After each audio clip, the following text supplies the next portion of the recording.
Nak kurus tapi tak tahu macam mana caranya. Dah macam-macam cara cuba tapi tak berkesan. Okey, nak tahu tips yang Kak Oya nak share dengan korang, cara cepat dan berkesan. Nak tahu? Jom kita check it out.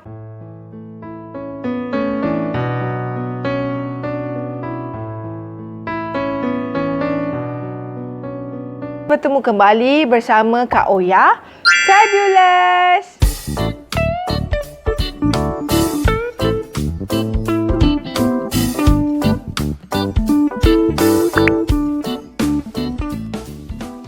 Okey, hari ni sebenarnya Kak Oya nak share dengan korang lah a few tips cara nak kuruskan badan secara cepat, berkesan dan selamat.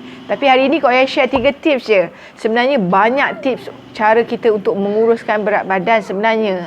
Tapi nanti Kak Oya share di next video, okey? Tapi sebelum tu jangan lupa like, share and komen di bahagian komen Kak Oya di bawah. Tinggalkan jejak komen anda di bahagian di bawah kalau korang rasa video Kak Oya ni memberi manfaat kepada anda, terutama sekali kaum wanita.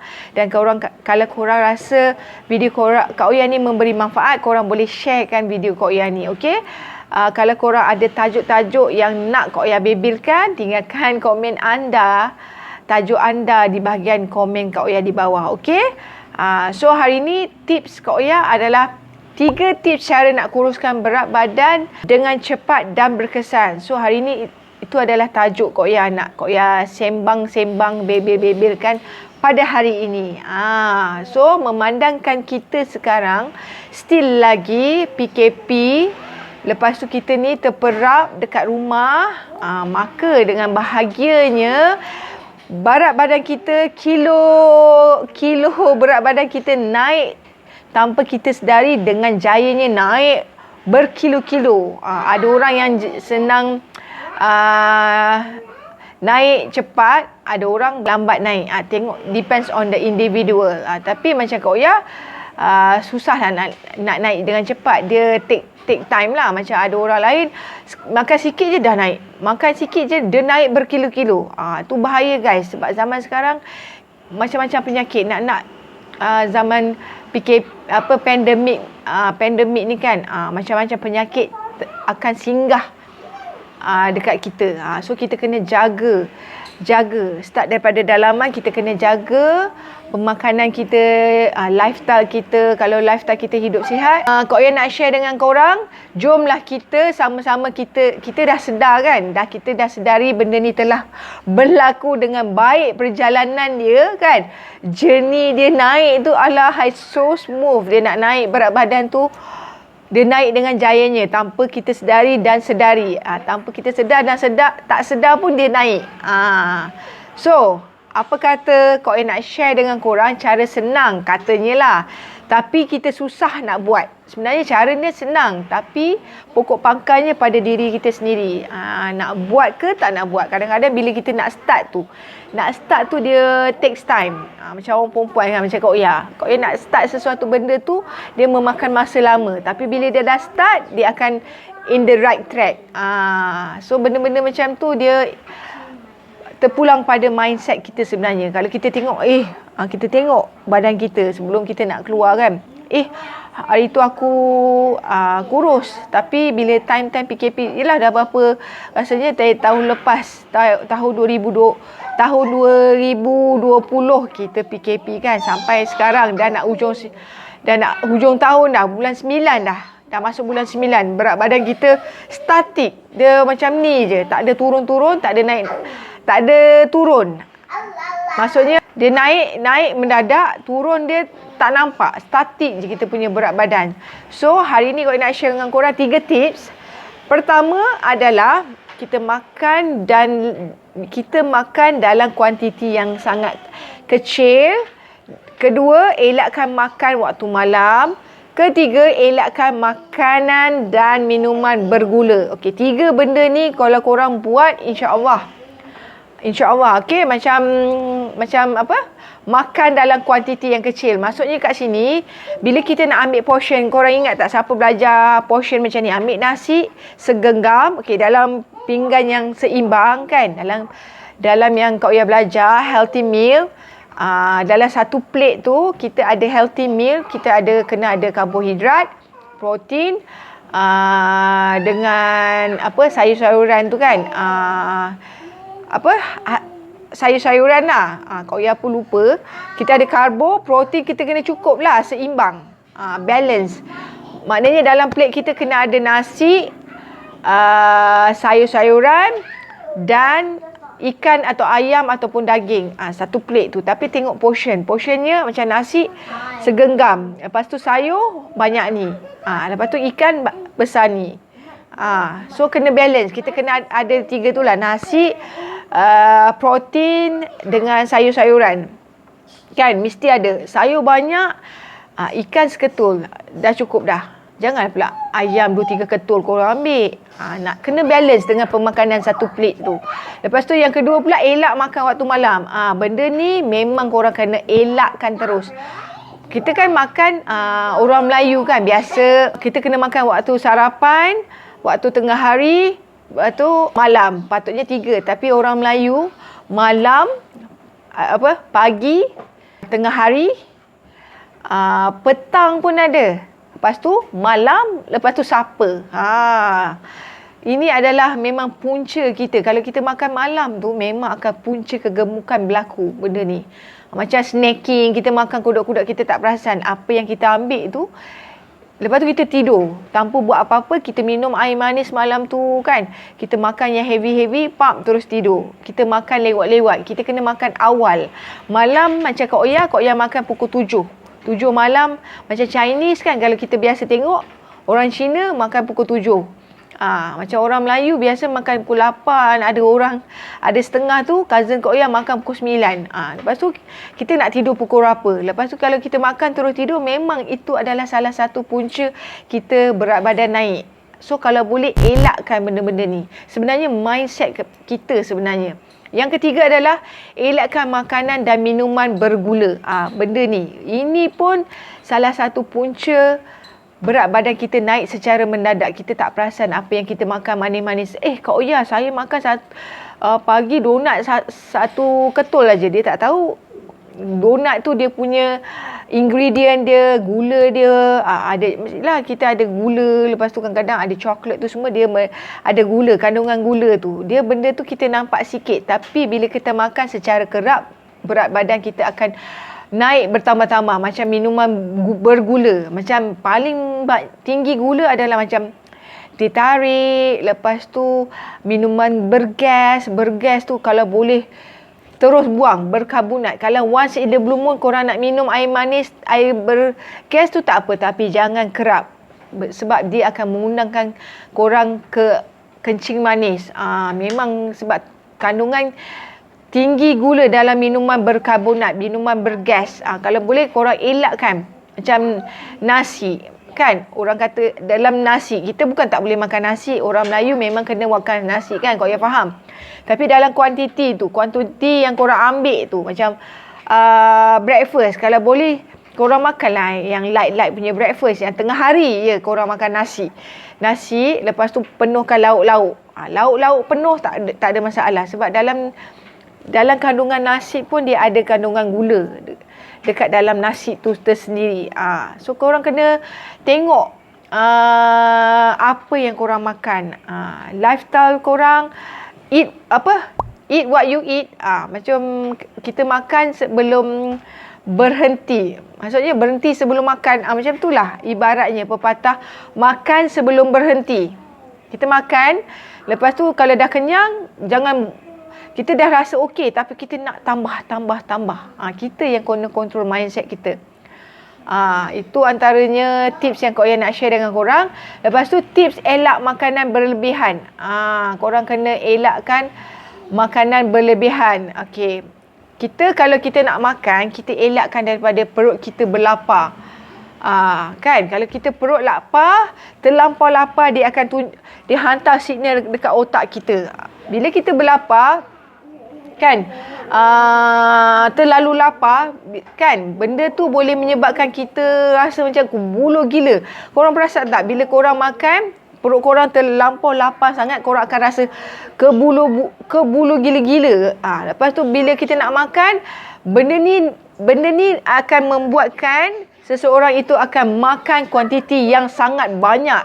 Kuantiti yang sangat banyak dan berlebihan. Benda-benda macam ni, dia akan buatkan korang makan terlampau banyak bila kalau korang terlampau lapar. So, elakkan perut kita daripada berlapar. Maksudnya ikut time. Ikut time yang kita bangun pagi, kita breakfast. Lepas tu tengah hari, ikut. Jangan korang makan, bila terlampau lapar sangat, korang hold korang punya timetable korang. Pagi korang tak makan. Lepas tu tengah hari korang skip. Lepas tu korang makan petang. Makan pula banyak. Itu yang menyebabkan korang kebulur. Elakkan macam tu. Lepas tu ambil buah-buahan sebelum korang nak makan. Kalau kita makan kat hotel, kalau ikut main course, dia akan hantar benda-benda yang light dulu. Betul tak? Tips yang seterusnya, korang untuk elak korang makan banyak, korang ambil buah-buahan sebelum korang nak makan. Makan buah-buahan yang boleh membantu untuk lebih cepat kenyang kerana ia telah mengisi sebahagian daripada perut korang. Kalau perut korang kosong kan, korang isi dulu dengan buah-buahan seperti buah yang mengenyangkan macam buah tembikai susu, buah betik, buah-buah yang keras-keras tu kan. Kalau kita pergi kat hotel kan, dia serve buah-buah macam tu. Buah-buah macam tu dia akan mengenyangkan perut kita.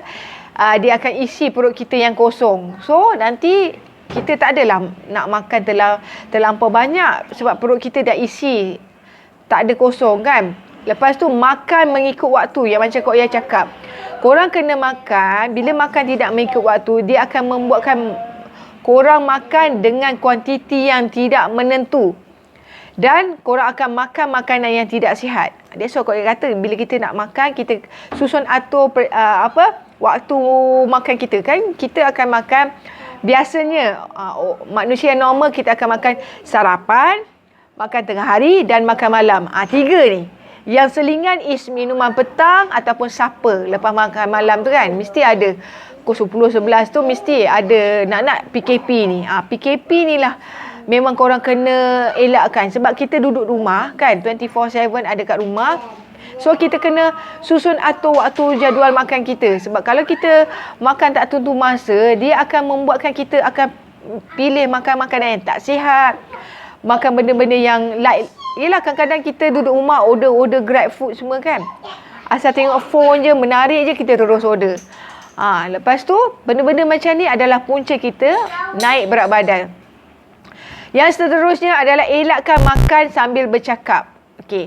Makan ketika bercakap akan membuatkan kita mengambil kuantiti makanan yang banyak tanpa kita sedari. Contohnya lah kita makan kan. Biasanya orang Melayu kita tak digalakkan macam bersembang banyak kan. Maksudnya tak adab ketika makan. Kalau makan tu kita tak perasan, kita memang masuk je. Nak kalau kita makan dengan kawan-kawan ke, lepak dengan kawan ke, kita tak sedar. Kita makan, sembang dah habis. Lepas tu kita tak perasan, kita tambah lagi. Benda-benda macam tu dia akan buatkan kita berat badan, antara punca-punca berat badan akan naik dengan jayanya. Lepas tu korang kena banyak minum air kosong. Maksudnya dekat sini banyak minum air kosong bukanlah bermaksud Kak Oya cakap minum air kosong tu kena tengok juga. Sekarang kalau terlampau banyak minum, korang tak exercise pun tak boleh juga. Korang kena pengambilan air kosong tu kena ikut kuantiti yang ditetapkan. Sebab benda-benda macam ni kan, okey, macam Kak Oya cakap tadi, pengambilan air kosong. Sebenarnya pengambilan air kosong ni bagus bila kita makan.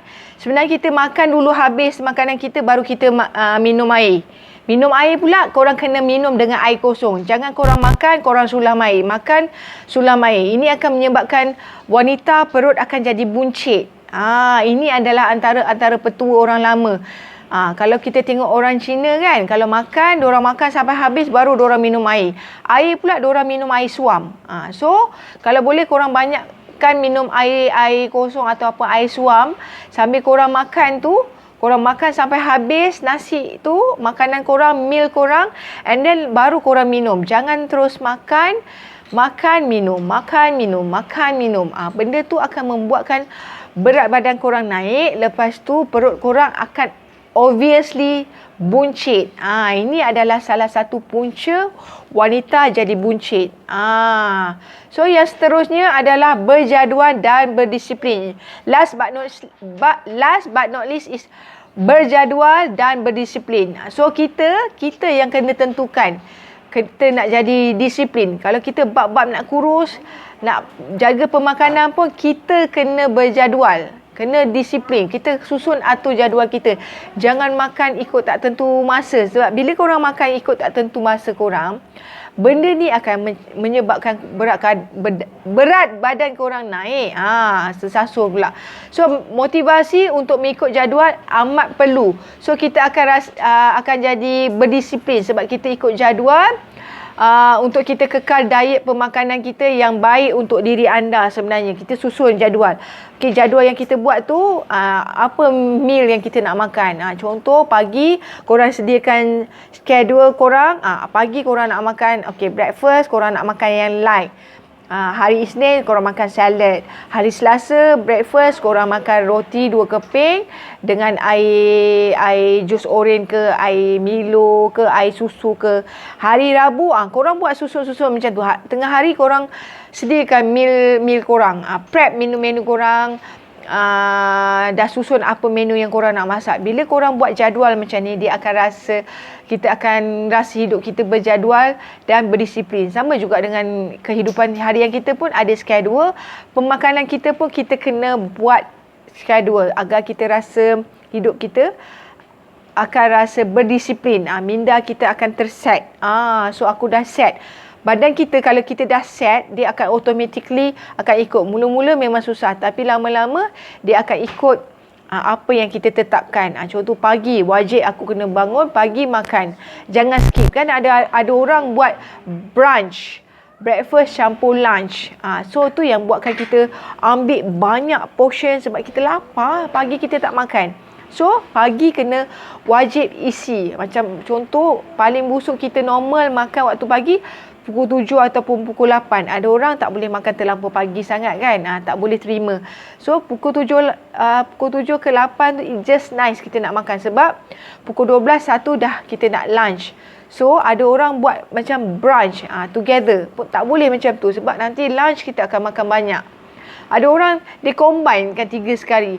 Lunch, breakfast, lunch dengan minum masa petang tu.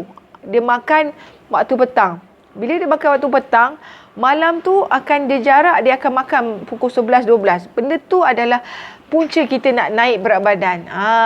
So, you are what you eat. Okay, remember apa yang Kak Oya cakap. Apa lifestyle kita akan menentukan kita punya masa depan, kita punya kesihatan. Ingat health is wealth. Okay, kesihatan kita sangat paling utama. Kalau kita banyak duit pun tak guna kalau badan kita sakit. Sebab bil yang kita nak bayar tu nanti lebih mahal daripada kesihatan kita. So, start from now onwards. Bukan Kak Oya nak suruh korang jadi kurus keping, tak. Tapi kurus dengan sihat. Kurus dengan seimbang. Okay, untuk kesihatan korang. Sebab dalam Islam pun menggalakkan badan kita kurus. Senang untuk kita bersolat. Bila badan kita seimbang dengan ketinggian kita, kita senang nak melakukan sujud, rukuk, semayang. PL semayang kita tu kita mudah nak lakukan kan. Kita kan diri tegak, lepas tu nak rukuk, lepas tu nak sujud, duduk antara 2 sujud. Bila kita badan terlalu besar, nak duduk pun tak boleh. Nak semayang, nak solat semua akan susah. Lepas tu nak berdiri lama tak boleh. So benda-benda macam ni korang nampak tak kesan dia kalau korang tak jaga badan. So itu sahaja Kak Oya punya 3 tips. Semoga tips Kak Oya 3 tips ni memberi manfaat kepada anda semua. Ingat tagline Kak Oya, okey? Kepada wanita khususnya. Kerana dirimu wanita begitu berharga. Bye semua. Assalamualaikum.